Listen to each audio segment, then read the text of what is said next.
Racist cops pulled a gun on a black man at the store. His true identity left them speechless. Marcus Johnson stepped out of his car just as the sun was sliding lower in the sky, painting the streets with a soft golden light.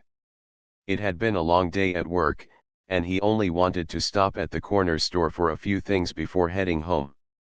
The little store was one he often visited. It wasn't fancy, but it was familiar, the kind of place where the cashier usually nodded a quick hello and the aisle smelled faintly of coffee beans and laundry detergent. Marcus pushed open the glass door and heard the soft ding of the bell above it.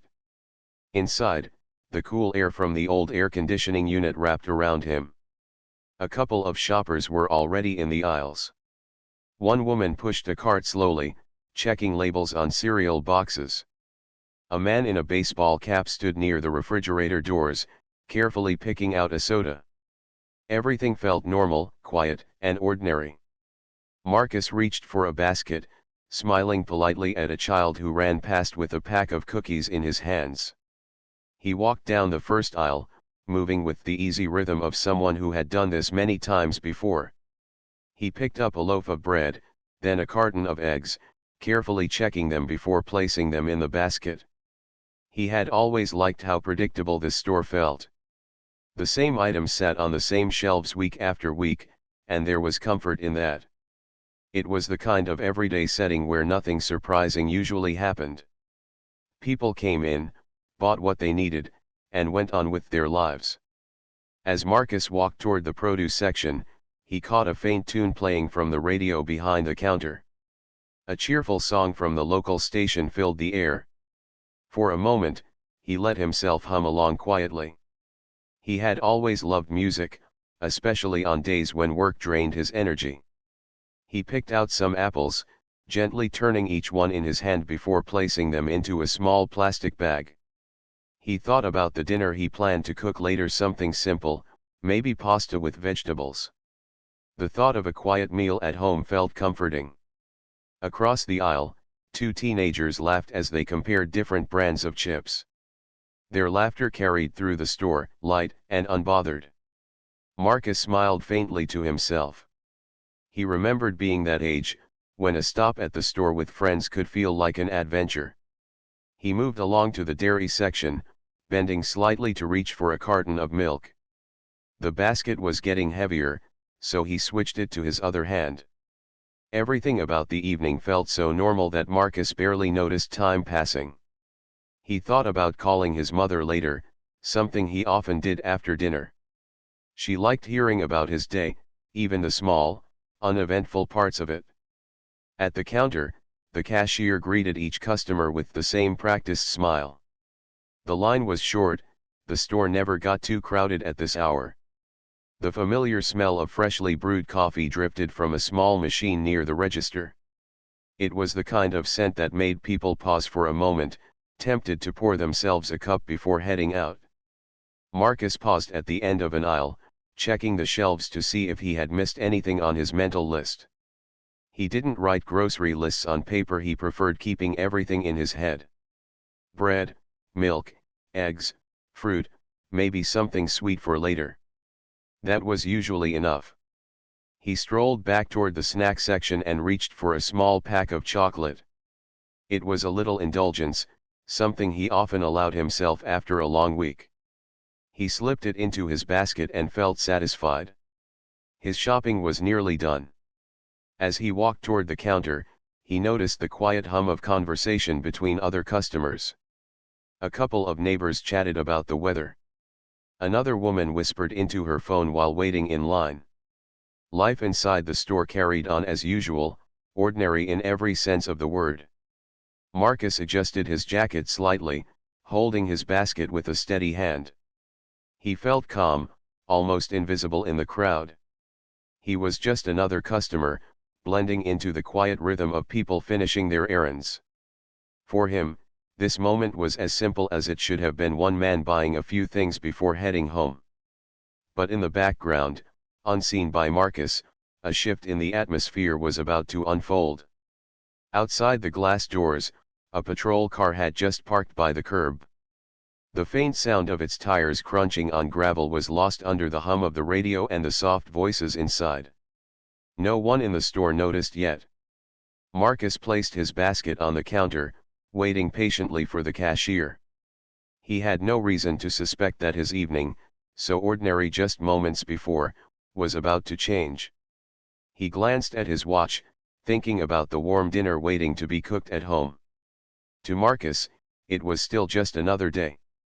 The calm before something unexpected. Marcus waited at the counter, his basket neatly filled with groceries. The cashier scanned the items with a gentle rhythm, the beeping sound filling the air between them. Marcus offered a polite smile as he reached for his wallet. Everything still felt normal, simple, like any other evening at the store. Then the sound of the doorbell chimed again. Two uniformed officers stepped into the store. Their heavy boots tapped against the tiled floor, echoing in the quiet space. Most shoppers barely glanced at them at first. Officers came into stores often enough, sometimes they picked up coffee or snacks just like anyone else. But this time, their eyes didn't drift toward the shelves. Their focus was sharp and direct. Almost immediately, their attention locked onto Marcus. He felt their gaze before he even looked up. There was something heavy about it, something that made his shoulders stiffen. He turned slightly, confused, wondering if he had dropped something or if maybe they needed to ask the cashier a question. But no, their eyes stayed on him. The cashier hesitated, her hand hovering over the register. A nervous silence seemed to ripple through the air. The two teenagers who had been laughing a moment ago grew quiet, their bags of chips forgotten in their hands. The man in the baseball cap looked over, his brow furrowed. Marcus tried to ignore the stares, focusing instead on the groceries in front of him. But the sound of the officers' footsteps grew louder as they approached. "Excuse me, sir," one of them said firmly. Marcus looked up, still polite, though his heart skipped a beat at the tone. "Yes? Can I help you?" The taller officer studied him carefully. "We need to ask you a few questions." Marcus blinked, puzzled. "About what?" The second officer exchanged a glance with his partner. "You fit the description of someone we're looking for." The words sank into the air like a stone dropped into still water. Customers nearby shifted uneasily. The woman who had been whispering into her phone lowered it slowly, her eyes darting between Marcus and the officers. Marcus's brows drew together. "I think you might be mistaken. I'm just here to buy a few things." But his calm answer did little to ease the tension. The officers stepped closer, their presence filling the space around him. The cashier looked from Marcus to the officers, clearly unsure what to do. She cleared her throat softly but said nothing, her fingers nervously brushing against the edge of the counter. One of the officers spoke again, his voice firm but not raised. "We need you to step aside and answer some questions." Marcus felt the weight of the moment pressing down on him. He looked around the store, noticing how quiet it had become. Every shopper seemed frozen in place, watching, waiting. The cheerful tune on the radio kept playing faintly, strangely out of place against the sudden unease. With steady breath, Marcus said, "I haven't done anything wrong. I just came to pick up groceries." His tone was calm, but inside, his thoughts were racing. "Why me? Why now?" The taller officer gave a short nod, as though acknowledging Marcus's words but not accepting them. "All the same, sir, we need to check." The request wasn't shouted, but it carried weight, leaving Marcus with little room to refuse.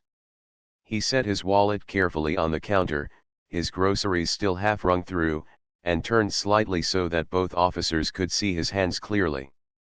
The small crowd of customers whispered softly among themselves. One of the teenagers lifted his phone, angling it just enough to start recording. The soft glow of the screen caught Marcus's eye for a moment, and he realized others were watching closely, capturing what was happening. Marcus stood tall, his expression steady, though inside he felt a swirl of emotions. Confusion. Unease. A sharp awareness that every word he spoke mattered. "I'll answer your questions," he said evenly, "but I'd like to know what this is about." The second officer spoke again. "There's been a report. Someone matching your description was seen nearby." Marcus tilted his head slightly. "Matching how?" The officer hesitated before answering. "Clothing. Build. General appearance." It was vague, far too vague. Marcus knew it, and the crowd seemed to sense it too. Several people shifted uncomfortably, glancing at each other as if silently asking the same question: was this really necessary? Marcus sighed softly but remained composed. He reached slowly into his jacket pocket, pulling out his wallet again. "I have identification. Would you like to see it?" The taller officer nodded curtly. "Yes, please." Marcus handed it over, his movements careful and deliberate. The officer studied the card, his eyes flicking between Marcus's face and the photograph. The silence in the store deepened, broken only by the faint hum of the refrigerator units at the back. The second officer leaned closer to take a look. They whispered something to each other, their expressions unreadable. Marcus stood quietly, waiting, though every second felt stretched thin and heavy. He thought about the dinner waiting to be cooked at home, about the ordinary evening he had expected. Now, with the eyes of the store fixed on him, everything felt uncertain. The cashier shifted on her feet, clearly uneasy. She looked at Marcus with a flicker of sympathy before dropping her gaze back to the register. The other customers still hadn't moved, caught between curiosity and discomfort. Finally, the taller officer handed back the identification. His expression softened slightly, though his voice remained measured. "We'll need a moment to verify some details." Marcus accepted his wallet, slipping it back into his pocket. His breathing was steady, though his thoughts churned. He wanted to protest, to push back against the assumption that had been made, but he also knew the value of patience. So he stood there, calm but unyielding, as the store around him waited. The air was heavy, filled with the quiet awareness that something bigger than groceries was unfolding. What had begun as a simple stop on the way home was no longer ordinary. The moment carried weight, not only for Marcus but for everyone watching. And though Marcus did not yet know it, the truth of who he was would soon shift the entire room. Sparkles. This completes Part 2 expanded. 1:30. The store was unusually quiet, though it was not empty. Every shopper seemed frozen in place, their eyes following Marcus and the officers. The cheerful music from the radio still played in the background, but it felt like background noise that nobody noticed anymore. The air itself seemed heavy, as if the entire room was holding its breath. Marcus stood tall near the counter, his basket of groceries sitting beside him. His calm expression masked the nervous rhythm of his heart. He had done nothing wrong, yet here he was, under a spotlight of suspicion. The officers had his identification, and though they had handed it back, their posture showed that they weren't finished with him. The taller officer stepped slightly closer. "Sir, we still need to ask you more questions." Marcus's voice was steady. "I've given you my identification. What more do you need?" The shorter officer frowned. "We just want to be sure. You understand?" Marcus looked around the store for a moment. The customers were still there, watching, whispering quietly to each other. A woman near the freezer section shook her head softly, her expression clearly sympathetic. The two teenagers were still holding their phones, one of them recording, the other whispering updates to a friend through a messaging app. Marcus felt the weight of all those eyes on him, but he refused to let fear show. Instead, he let out a slow breath and said, "I'll cooperate, but I hope you realize I've done nothing wrong." The taller officer did not respond immediately. His gaze lingered on Marcus, as though he were waiting for Marcus to slip, to make a mistake. The silence stretched long, broken only by the soft beep of the cashier nervously pressing a button on the register. Just then, a new sound filled the air: the hurried footsteps of the store manager. Mr. Peterson, a man in his late 50s with salt and pepper hair and a neatly pressed shirt, walked briskly from the back office toward the front of the store.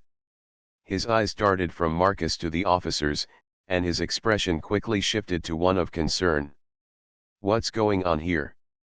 Mr. Peterson asked, his voice firm but respectful.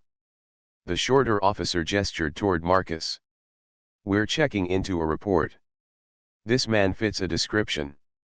Mr. Peterson's eyes widened, then narrowed, as if he could hardly believe what he was hearing.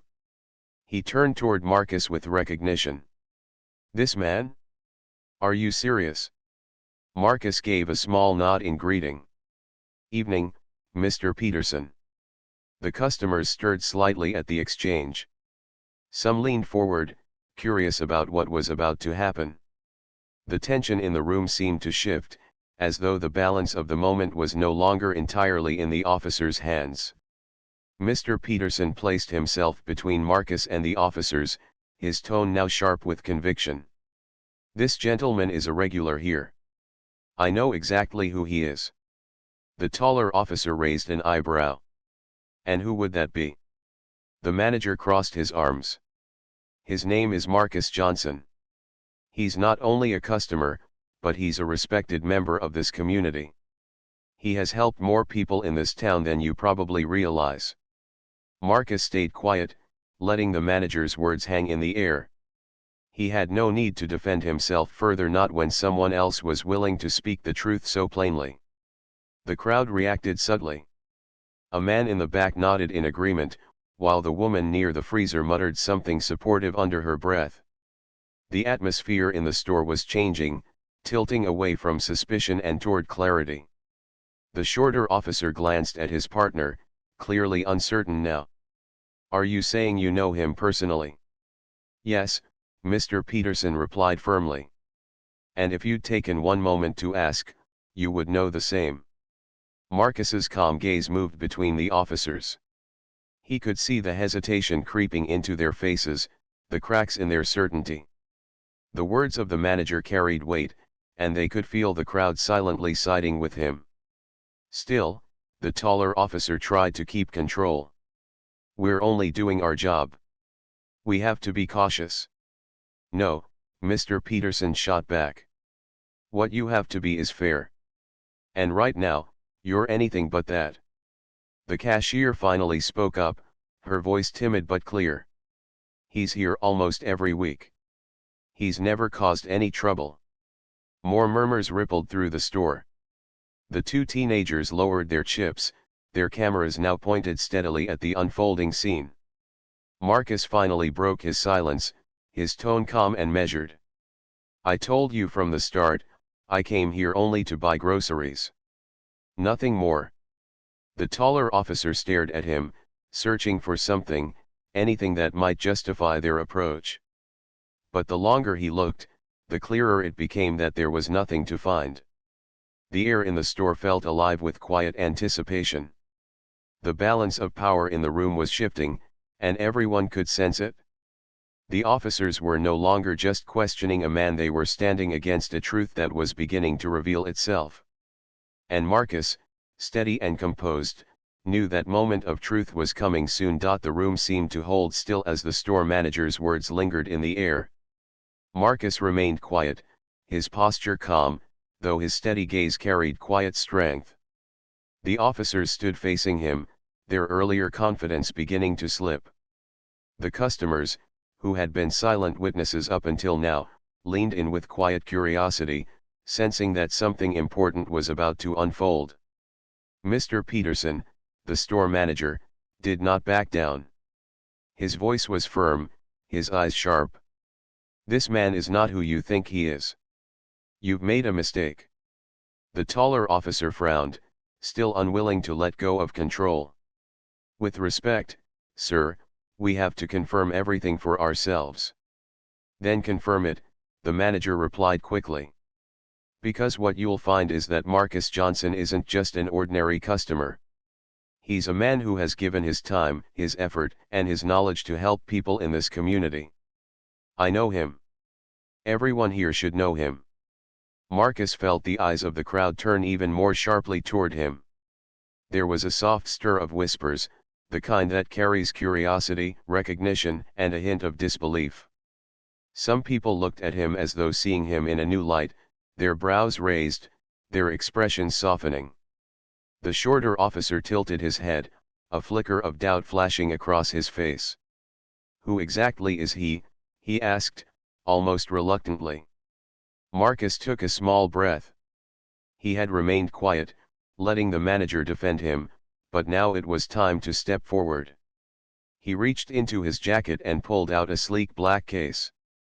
With slow, measured movements, he opened it and withdrew a professional card. Handing it over to the officers, he said in a calm, even voice, "My name is Marcus Johnson.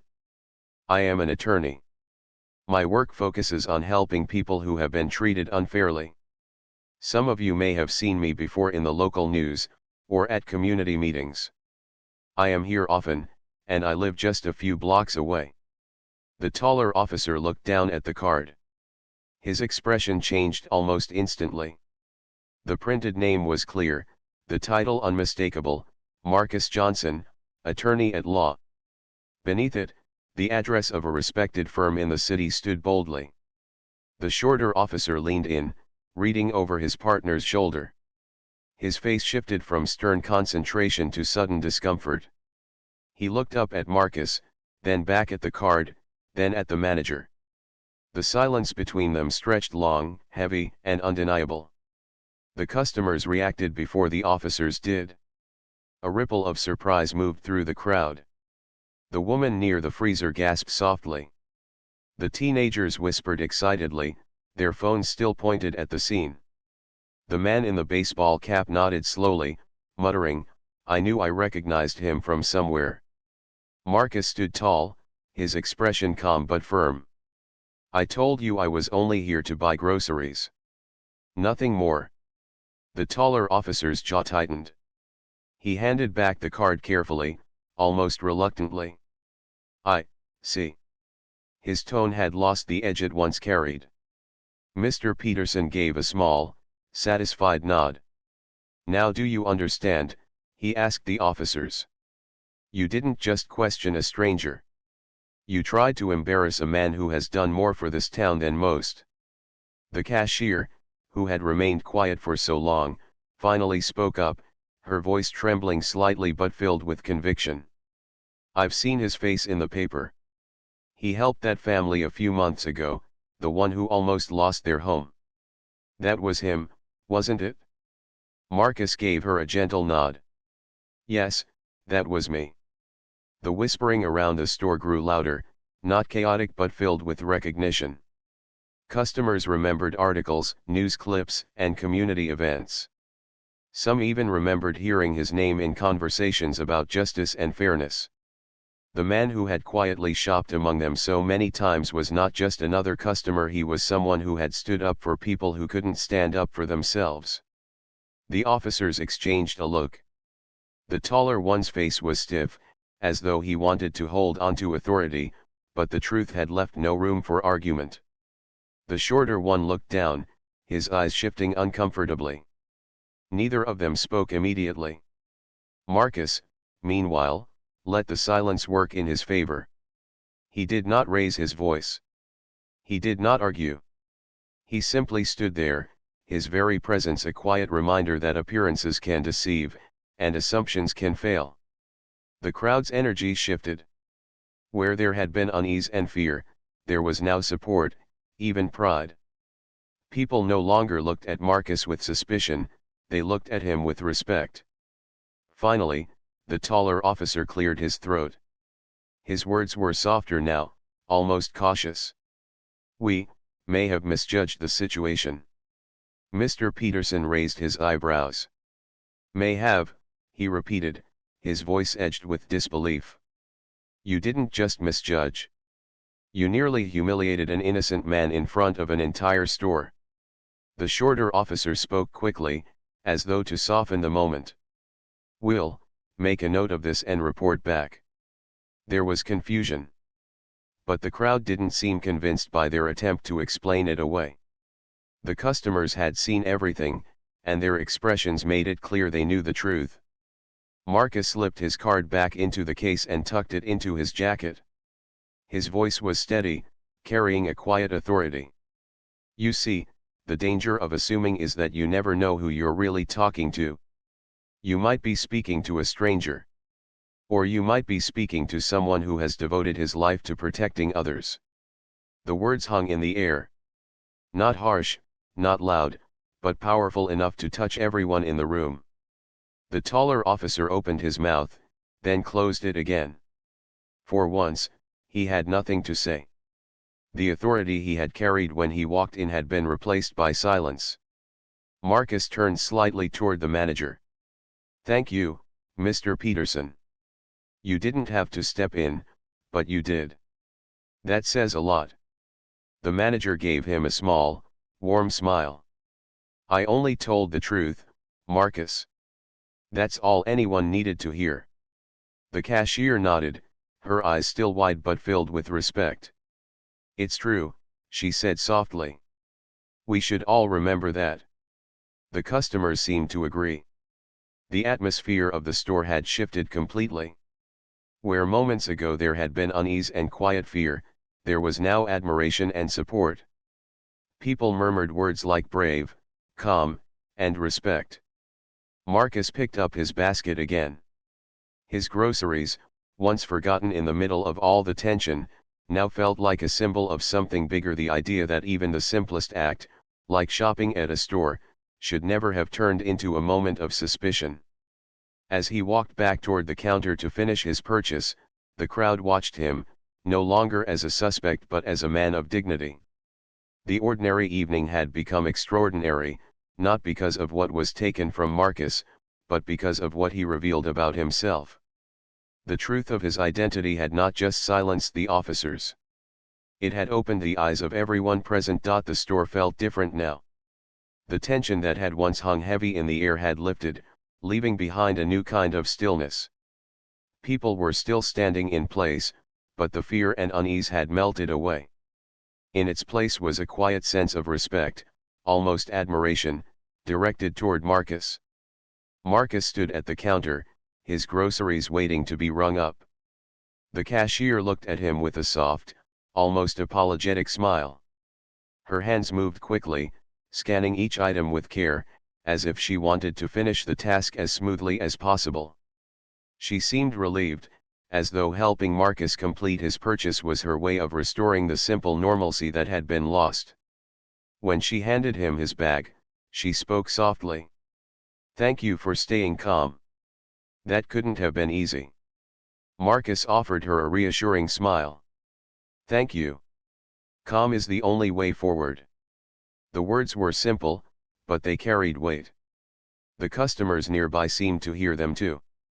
A few nodded quietly, as if agreeing not just with his choice of words but with the way he had carried himself through the entire ordeal. Mr. Peterson, the store manager, stood a little off to the side, arms still crossed. He watched Marcus closely, not with suspicion but with a kind of protective pride.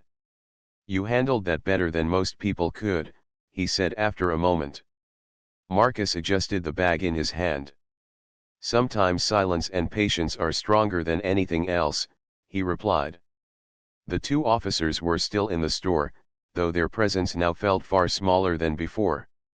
They stood quietly, their earlier authority replaced by uneasy glances. The taller officer shifted uncomfortably, clearing his throat as if searching for the right words. But no apology came, not yet. The shorter officer, perhaps less guarded, finally spoke. Will, make sure this doesn't go unnoticed. His voice was quiet, almost uncertain. Marcus looked at him steadily. What matters most, he said gently, is that people learn from moments like this. If they do, then maybe something good can still come of it. There was nothing harsh in his tone. It was not scolding, not accusatory, just an honest reflection. And that, more than anything else, seemed to disarm the officers. The crowd, however, had already decided where they stood. The whispers that filled the aisles were not about suspicion anymore but about respect. People were already talking about what they had witnessed. The teenagers, who had been recording from the beginning, whispered excitedly about posting the video online. The woman with the phone seemed to be texting someone, her fingers moving quickly across the screen. It was clear that the story would not remain inside the walls of that store. It would travel, shared from person to person, carried by the voices and devices of those who had been there. Marcus, though aware of it, did not let that consume him. He had always believed that truth revealed itself in time, with or without his help. For now, all he wanted was to finish his evening in peace. He walked toward the exit, his bag of groceries in one hand. Each step felt steady, deliberate, as though he carried not just food but the weight of the moment that had just passed. Customers stepped aside for him, some giving small nods of acknowledgement. One man even whispered, "Well done," as Marcus passed. The glass door chimed softly as he pushed it open, stepping out into the cool evening air. The sun had dipped lower, leaving the sky painted in soft shades of purple and gold. For Marcus, it felt like a new kind of calm had settled over the world outside. He paused for a moment on the sidewalk, taking in a slow breath. The crisp air filled his lungs, steadying him even more. He thought about how quickly an ordinary evening had changed, how close it had come to being something far worse, and how, in the end, patience and truth had turned it into something entirely different. As he walked to his car, Marcus reflected quietly. Life often had a way of testing people in unexpected places, sometimes in courtrooms, sometimes in offices, and sometimes, like today, in the middle of a grocery store. What mattered was not the test itself, but the response. And today, his response had been calm, steady, and grounded in truth. He placed the groceries in the back seat of his car, then leaned against the door for a moment, letting the events settle in his mind. He thought of the faces inside, the nervous cashier, the protective manager, the uncertain officers, and the curious customers who had turned into witnesses. Each of them had been touched by what happened, in ways big or small. Marcus knew the videos would circulate. He knew the story would spread beyond the store. And though he had not asked for attention, he understood that sometimes attention carried lessons further than silence could. He started the car but did not drive right away. Instead, he sat for a moment, staring at the horizon. His thoughts drifted to the work that still lay ahead, the cases he was handling, the families he was supporting, the young people who looked to him as an example. Tonight had not been part of his plan, but perhaps it would serve as another reminder that his work was not finished. Slowly, Marcus pulled out of the parking lot, merging onto the quiet street that led toward home. The radio played softly in the background, the same cheerful station that had been on in the store. This time, the music felt like a release, like a gentle reminder that life could still hold ordinary beauty after extraordinary moments. By the time he reached his house, the sky had darkened, and the first stars began to appear. He carried his groceries inside, placed them neatly on the counter, and allowed himself a small smile. The dinner he had planned would still happen, just as he had intended. Life, in its simple routines, still carried on. But something deeper had also taken place. The evening had become more than groceries, more than an inconvenience. It had become a story, one that others would tell, one that carried a message about patience, dignity, and the power of truth. As Marcus sat at his kitchen table, the soft glow of the lamp lighting the room, he whispered to himself, "Sometimes the best way to teach is simply to live with grace." It was not just a thought for himself, but for anyone who might hear about what had happened that night. The story of Marcus Johnson at the store would not be remembered for fear or conflict, but for the calm strength of one man who chose patience over anger, truth over silence, and dignity over despair. And in that choice, he reminded everyone, whether they had been there in person or would later watch on a screen, that identity is not defined by assumptions, but by the life one chooses to live.